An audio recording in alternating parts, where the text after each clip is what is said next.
Hey guys, Paul from Am I Confused? Hope you're having a fantastic evening. Right, this is my final thoughts on the Vodafone Smart 4 Turbo. Now, if you live nowhere near a 4G area, I would actually recommend getting the Smart 4, because the Smart 4 is exactly the same, just without the 4G capability. Additionally, when I did my unboxing video, I thought the side here was plastic. It's actually a light metal, and I found this out, and I'll explain to you how I found this out later, because you're not going to like it. Well, you might like it, but geeks out there will cringe.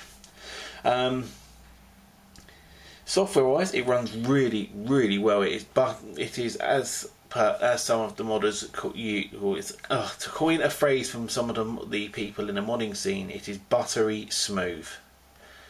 I've had no complaints with it. Benchmarks have been very good. In most cases, the benchmarks have actually beaten the Motorola Moto G 4G and the original Moto G. So I'm happy with that in itself. The quad-core processor does a very good job of looking after everything. The 1GB of RAM inside this thing also does a very good job of handling stuff as well. The 400MHz GPU, I think it's Adreno 300, again, works fantastic. I've tried a few intensive games on here. I've slapped a few emulators on here which crash with anything from a gig upwards.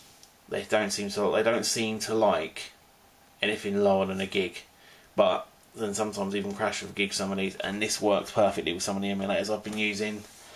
What else? Browsing, again, perfect. Cannot fault this phone at all. Wireless, again, good. Battery life, fantastic. This weekend just gone, I was at a family wedding, and I actually, on my main phone, I've got a Huawei Ascend G300, which I've got till the 19th of September when I actually get my new phone. And basically, I decided to leave that most of the time in my pocket, not use it, whereas this was coming out all the time. I did find a few bugs, but we will get into that at the end. Battery life on this, like I said, excellent. It lasted all day. I was up 6 o'clock in the morning. First thing I was doing, checking Facebook, checking Twitter, checking if there was anything I needed to do, or if we needed to do before we went down to the hotel to get breakfast. And well, it lasted me all day, from 6 o'clock in the morning till about 11 o'clock at night when it had 9% left. And I still think that would have lasted maybe an hour or two, maybe 3, if I'd have pushed it. I think it would have if I'd have turned off the mobile data and wireless. Seriously, it worked fantastically, and I could not fault the phone at all. Alright, camera, there is 2 video comparisons up online of this already.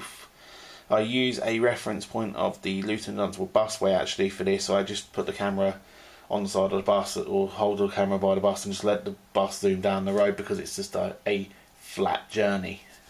So you'll be able to see, if anyone who knows about HD video or ins and outs of it will be able to see any problems with this video or the quality. So I'm not an expert on the video side of it, so basically I'm leaving this one up to you. I think it's okay. I have recorded some stuff at a children's party the other day for my friend's mother, and it came out excellent. So in my eyes, I think it's good. But I'm not going to be the person who buys this tomorrow because they've seen this video. You've got to make these choices yourself. I can't go to you, do this because of that. I will say though, buy this phone. Do buy it. It is a stonkingly good phone for the price.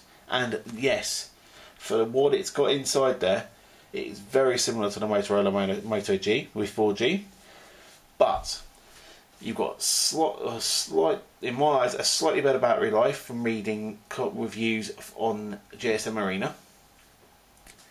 You've got a lower quality screen, and a few things are lower quality on this, but think of it like this: the Moto G originally had 3G only. This has got 4G. This one, if you're in a 3G area, go for the 3G version. If you're in a 4G area, go for the 4G version. Trust me, it is worth it. I kid you not, it's really worth it. And this isn't me preaching because I want to keep the phone. This is actually me preaching because I am actually really impressed with it. the speeds I was getting, and I must have done about 70 tests over the weekend from getting to London to coming home.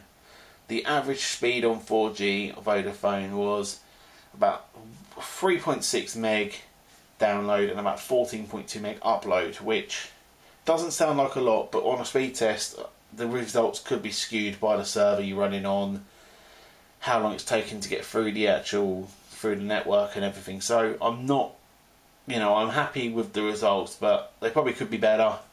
But then again, no speed test is going to be perfect. Real world usage, it's blink and it's done. Literally, some of the things I've done with it were excellent. Now, we're going to get to the problems now. And I would still recommend this phone even with these glitches, because I'm hoping it's just my phone, or this phone here is the cause of them, or in one case I've put a setting wrong. I don't know. I'm not an expert with Android yet. I'm still getting to grips with it. I can just about modify a phone and ROM hack it for what I want, and that's it. So, and don't ask me to ROM mod this, because I'm not. It's not my device to do so. Yeah. Anyway. Let's zoom in a little bit and I'm going to show you bug one.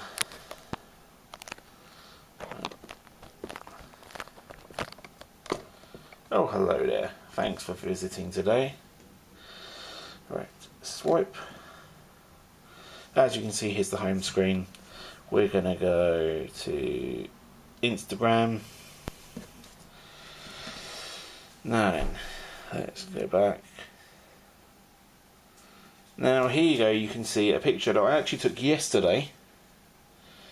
It's me writing the vlog post with some speed tests. In this one, a 16.62 meg and a 6.41 meg upload and download respectively.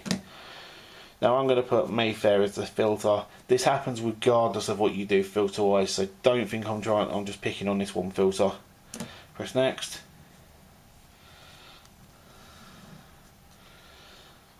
Oh look, my image has gone black. So let's just put test. And we'll literally just upload that as it is, as a blank test.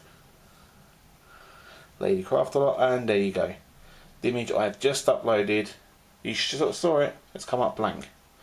But if I'm to go to gallery, make sure there's nothing. Oh. Sorry, it's gone into an album which I don't want to show you guys because it's not an album for you. It's family photos from the wedding, and I'm not allowed to put them online by request. There is the photo that I took, but it refused to upload, as you saw.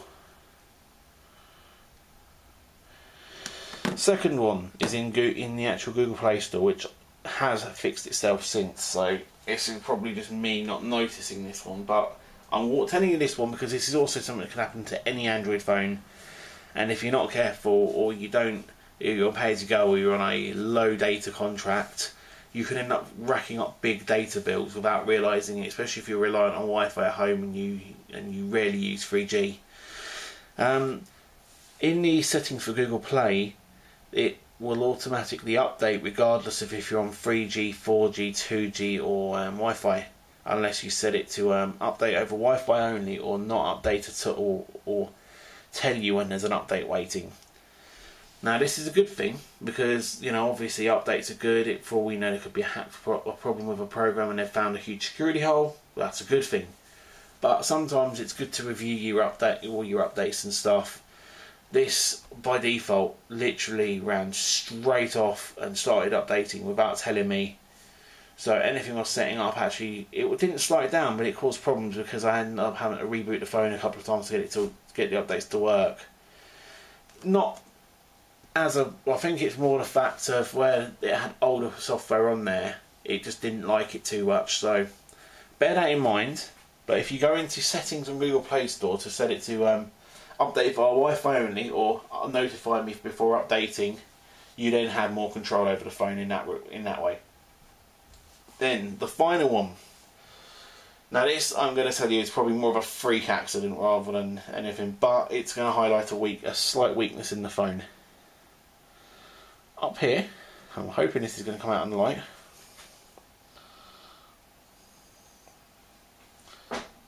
Really poor quality image here, but there is a crack on the screen going across. to here, and across here. Now, I fell over. Well, I was actually on the phone, had it to my ear, and I fell over like a right idiot. Now, the phone only dropped about the distance between you or the camera and the thing, and it looks large here, but it's only about 30 centimetres, if that. And that's because I actually fell flat on my face and I caught my elbow and dropped it. My elbow hit the floor and bang, down, it fell out of my hand and it caught the pavement. So I'm guessing this is where the main cause of the crack was, here. But I think Vodafone should be aware of this, just in case the screen is a little bit weaker at the top. Now, it is easy to rectify this with a screen protector, which, to be fair, would only cost like 0.1 of a penny or something like that in the Chinese markets these days. I mean, you look at the prices they go for from overseas, like China. You can buy them 25. You can buy them like 10 of them for £1 with free shipping. Alright, it takes 30 days to get here, but you know, 30 or 10 of them for bloody £1 with free shipping. You know, that's madness. So think what you can do on a grand scale of manufacturing just to add one. For instance, Sony had one with the Xperia Miro and the Tipo. And I know this because I actually own a Miro, and I've got to get that repaired this week. So that's my only thing, and that doesn't deter me from buying the phone. None of these three issues deter me from buying the phone at all. Actually, I won't lie to you. Come September, I'm actually probably going to be picking one of these up anyway. So I'm actually happy with this. For a day-to-day phone, I could use it as my daily driver. And I won't lie to you, I would happily go out and buy one right now if I had the £135 it is to buy one from Vodafone stores. Like I said, the 3G version's a little bit cheaper. I think it's about 100. But to be fair, it's similar to Motorola. It's very good specs. It's got decent memory. Yeah, the screen's a little bit lower res, but I'd still buy it. Purely because Vodafone have not bastardised it. And I don't mean this in a nasty way, but Vodafone had a knack of ruining phones. And I mean really, really ruining phones. This Nokia 6700 slide, absolutely full of Vodafone bloat. I had to actually take it to a Nokia service centre to have it reflashed to remove the bloat, because they'd also locked it into firmware, so every time I changed the firmware it would still have the bloat on there. Whereas with this, there's no bloat, there's no demos, all there is a few Vodafone applications which can be disabled in settings. So I'm really happy with that. For me, this phone is a win. I would happily recommend it. And I won't lie to you, I've had some awful phones in my life. Alcatel. You know, by Alcatel, I've had the Smart Mini. When they told me about the Smart 4, I was like, oh, another TCT mobile junk heap. I won't lie to you. I actually thought it was going to be made by them, but finding out it was made by Ceylon or Yulong, who are actually beating Apple in China with their CoolPad phones, and the fact that this is actually a CoolPad, which is one of their most popular models over there, and just been rebranded for Vodafone, is fantastic. Like I said, the applications Vodafone add, some of them, like this Rolodex style thing, can be easily removed. Hold it and remove it as it says in the launcher, in the manual set stuff. You've got other ones like the Discover application. Yeah, it's a bit tacky, it gives news on Vodafone, but it also gives you good information like the battery status, internal memory, SD card storage. Because the one thing that's annoying me here is I cannot get a percentage up here in the battery thing, so that's a good thing. That's the only reason I actually keep this here, is so I can scroll back and check it. Voice quality, fantastic again, no problems there. This does come with a thing called Messaging Plus or Messenger Plus.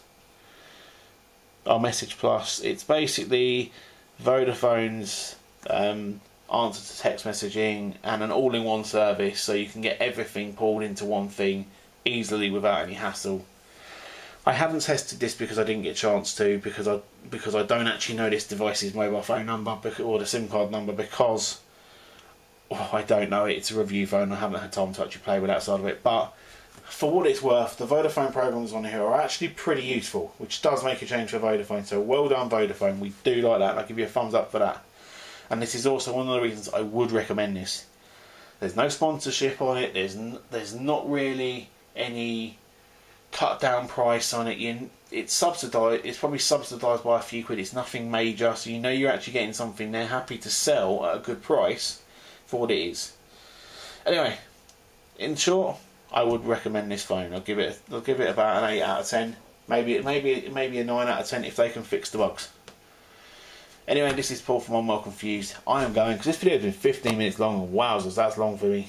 Oh, also, benchmarks will be on I'm Well Confused. Link down below in the underpants for the technical blog side of it. See you later, mother truckers. Bye bye.